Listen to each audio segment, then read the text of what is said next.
Welcome everyone, today we have a guide video on all 6 of the elemental world bosses in Genshin Impact. As we go into the replay, what I want to highlight is each of those bosses are immune to its associative elements. For example, we cannot deal Anemo damage to the Anemo Hypostasis. Similarly, we cannot deal fire damage to the fire flower. So as you can see over here on this replay, what I'm doing is I'm actually switching over to characters and I want to give my best weapon on my non-Anemo character. So I'm actually giving my purple bow to my vessel instead of my Venti. As you approach the boss, what you're going to notice is the boss is protected by a layer of cubes, and half of the time you have to hit through the cubes to get damage onto the boss. And what's going to happen is, let me quickly summarize the few phases of the boss before we go deeper into the replay. The bosses have its attack phase and also damage phase. So during the attack phase, it will try to attack you with different spells. During its damage phase, it allows you to do damage to it. You can be a melee unit, you can be a range unit. You can always do damage to the boss. And the attack phase and the damage phase will oscillate. Until the boss gets low enough HP, then it's gonna do a recovery phase. During the recovery phase, the boss has special mechanics that you have to achieve. If you do not achieve those mechanics in time, the boss will heal, and this will repeat. As long as you break down those mechanics, the boss cannot consistently heal. So what I'm going to do is, I'm going to try to combine my cryo and electric to start the superconduct, and because my vessel has my bias items, I still do try to get vessel to do most of the damage. And habitually, I try to rotate back to Venti. So this is the first boss damage phase.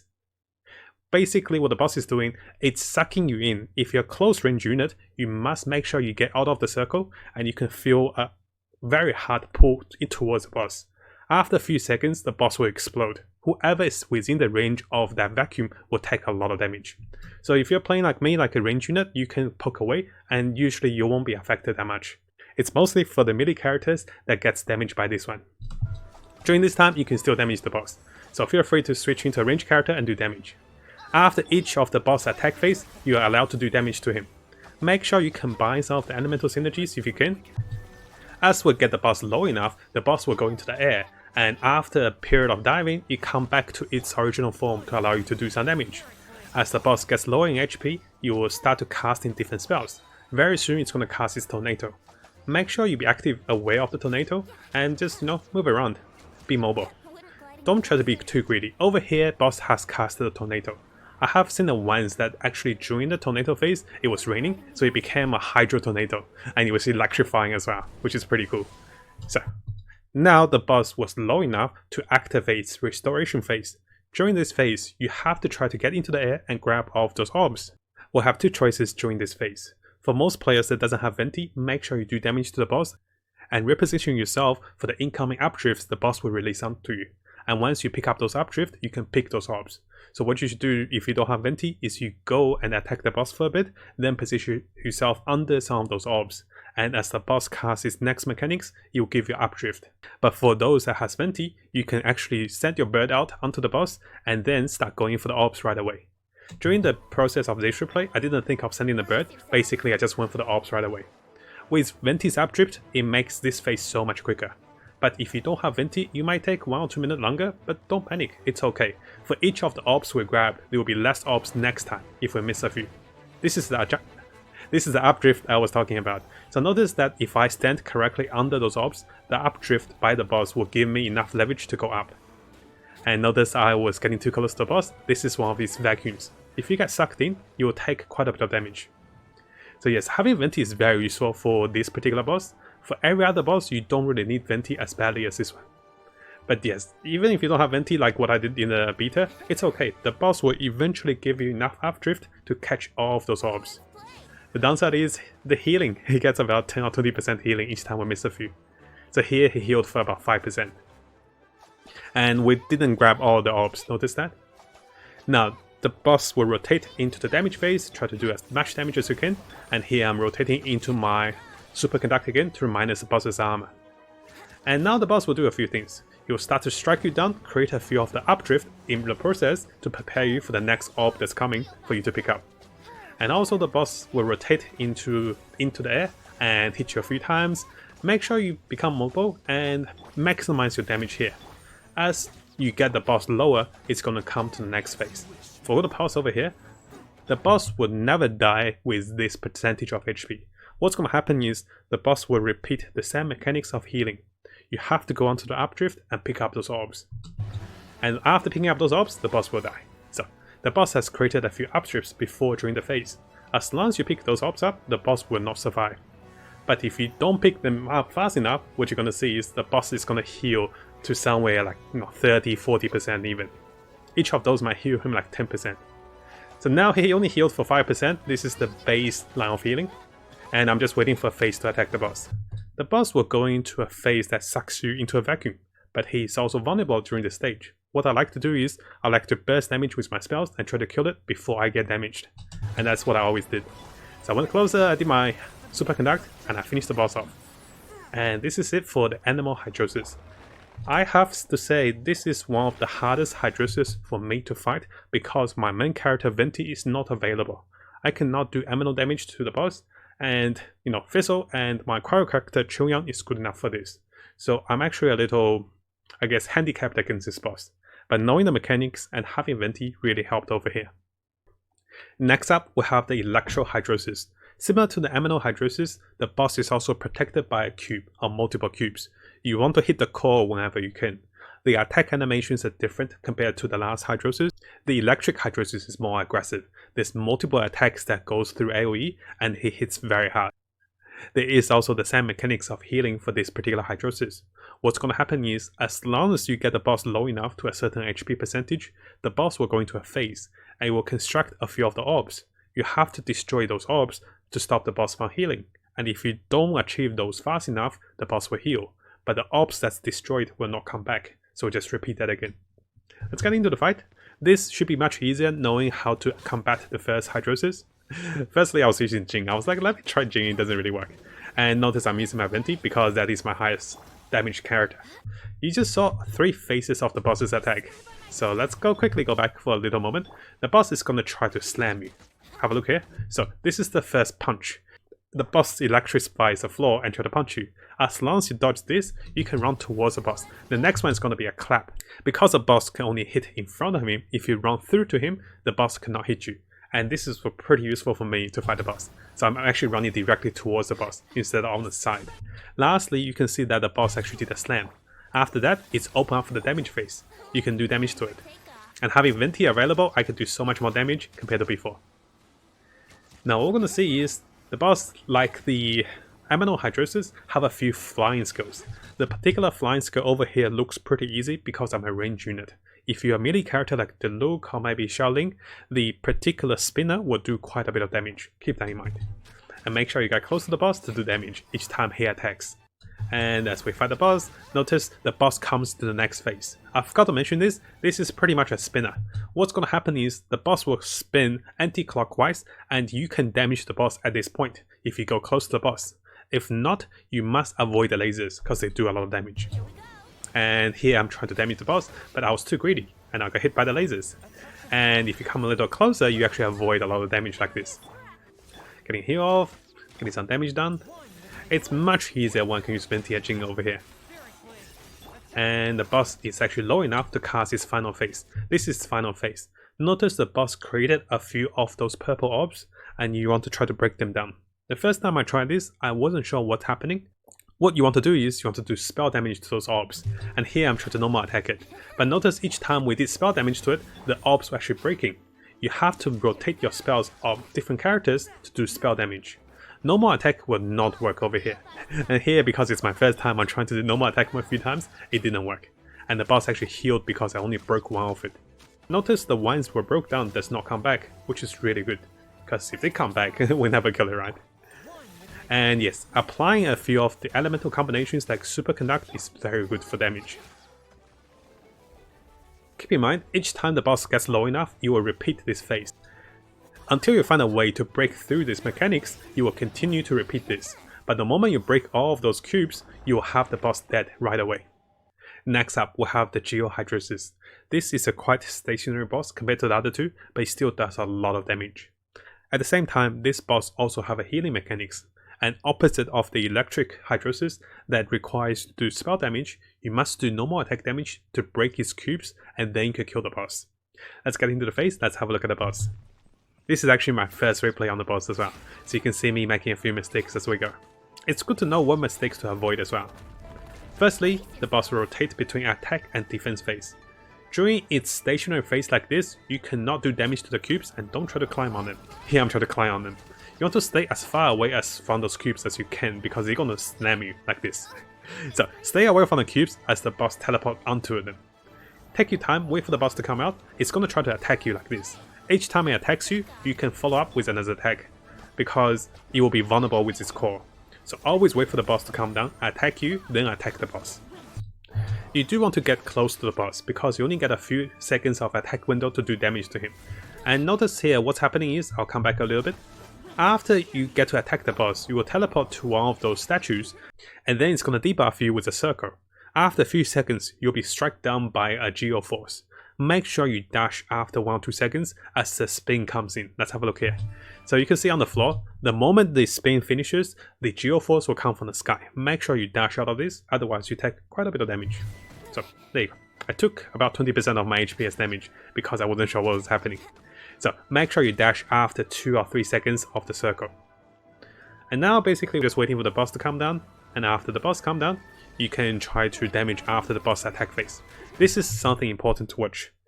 After the boss going to its uplifting stage, all of the Geo conduct all of those columns over here, so you can see over here there's a bunch of those columns, they will start to emanate damage AoE, and if you stay within range, you'll take a lot of damage.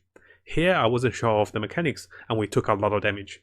What you want to do is, you want to go to one of the sides where there isn't any of the constructs, and because of that you won't take any damage, and this makes the boss much easier.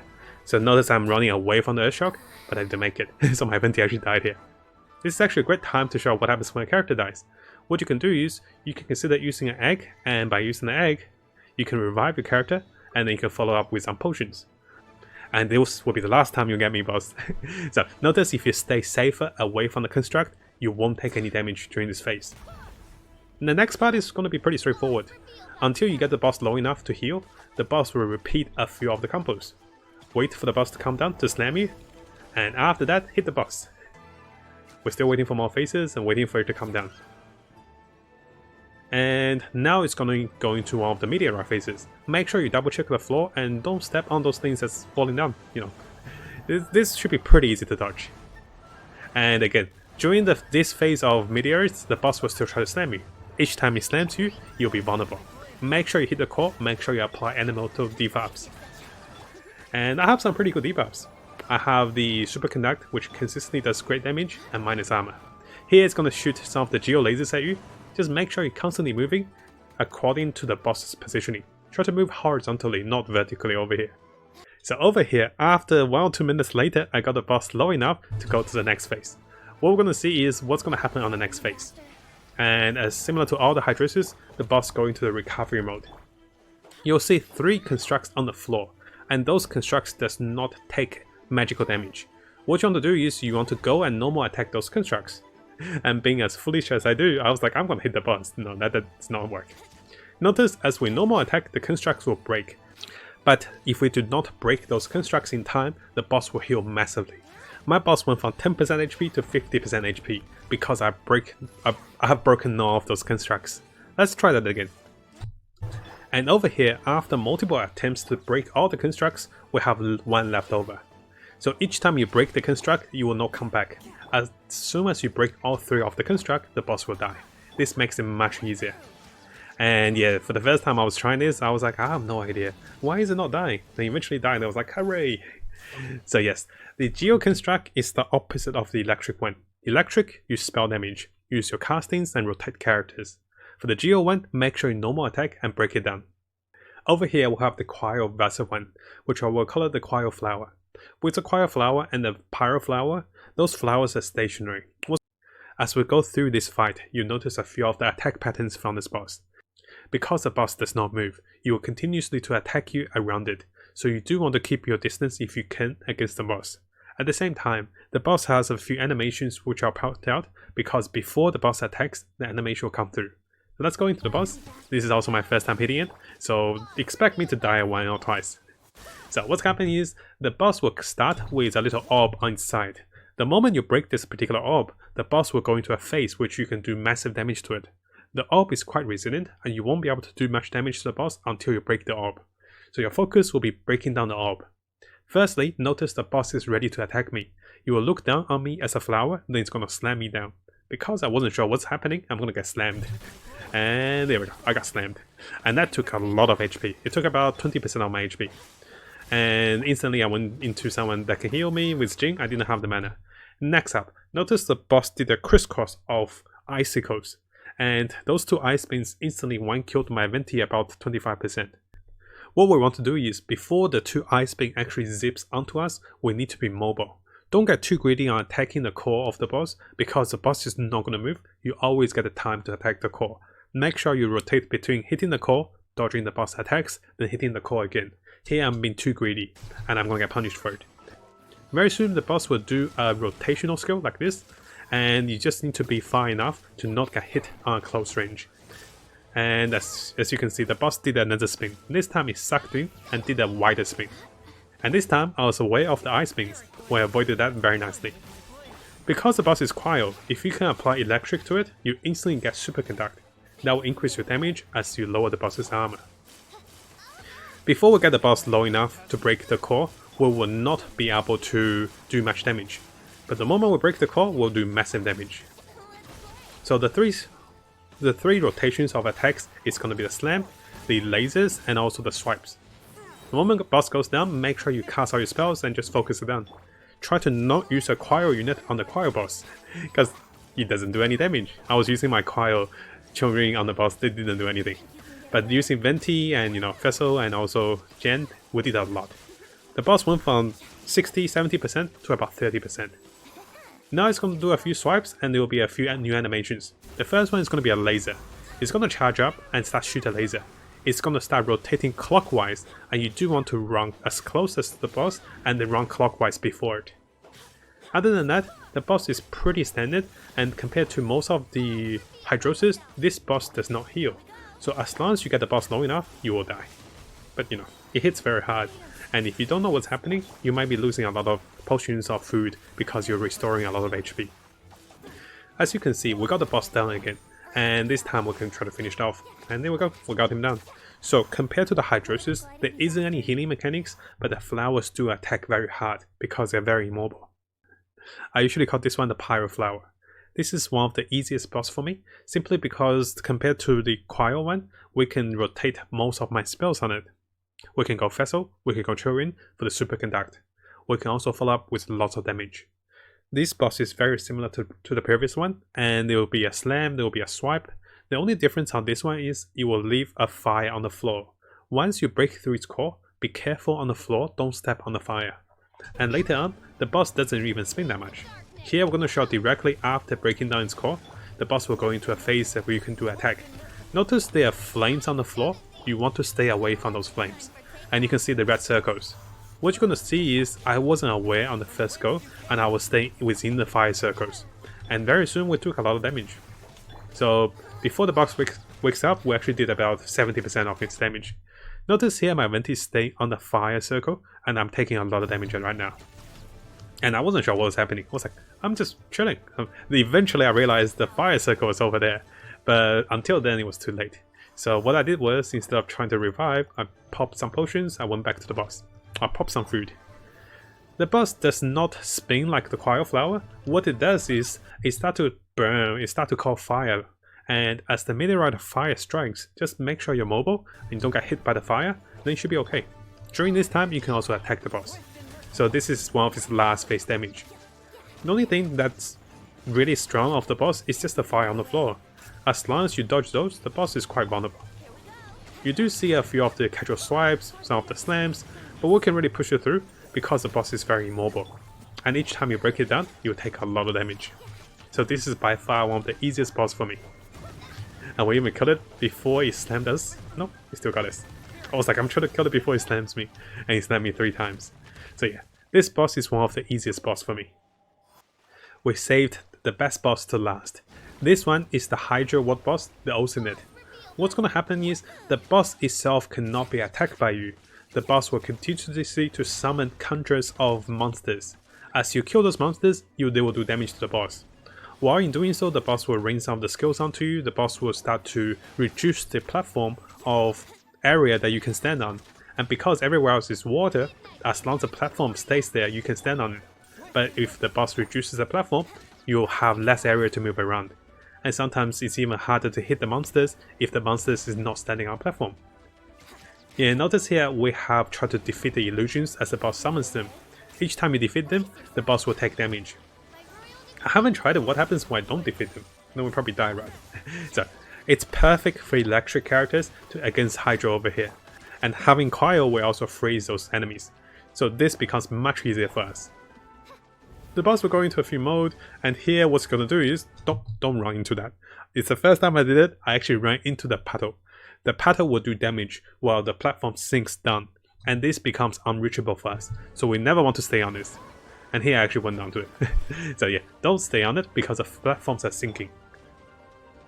What we're going to do is, with the less area of movement, we're going to try to kill as many summons as we can each time they're summoned. It might look quite easy compared to the other few, but if you don't have a good way of hitting those monsters from afar, sometimes it's very hard to reach them. And sometimes they do fly away, as we're going to see very soon. Having the perfect elemental against them, we can do a lot of damage. And Hydro is by far one of the best damage I can deal to. And here, those birds, they will start to fly very soon. So notice they're also standing on a known platform. So I can't reach them unless, unless I start to use range attack. That bird actually flew away. This is when things gets difficult if your main character is a melee unit. Unless you have a spell that hits it. But for Venti it was very easy. And by defeating those summons, we got the boss to 50%. Now the boss is going to shoot a few of the beams, and that's going to create more illusions. As long as you can kill them fast enough with a few of the skill combos, you should be fine over here.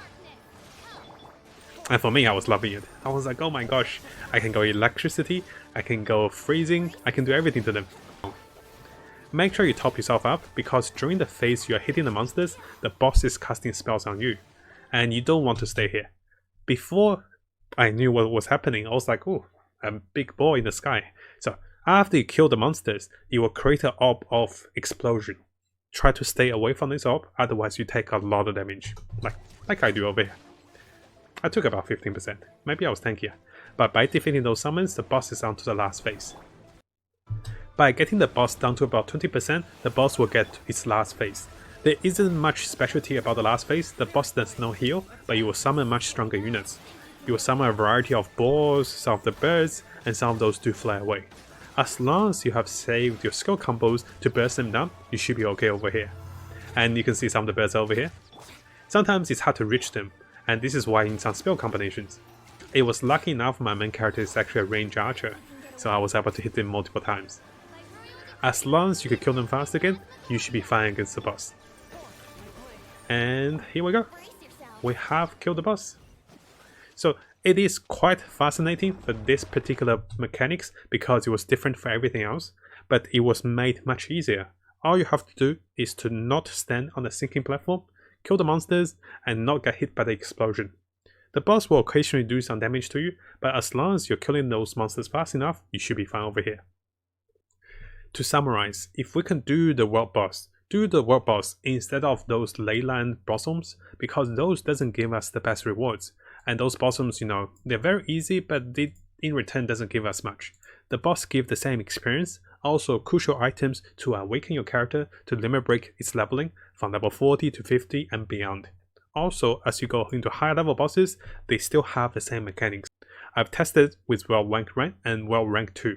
They still have the same mechanics, and the loot gets better. So make sure if you have time, try those spells out, and they're very fun to play with. Now, if you found this video helpful, make sure you subscribe and also click the bell for more videos like this to come. As always, I wish you guys best of luck in Genshin and also have a great time exploring this beautiful world. I'll see you guys next time. Take care everyone.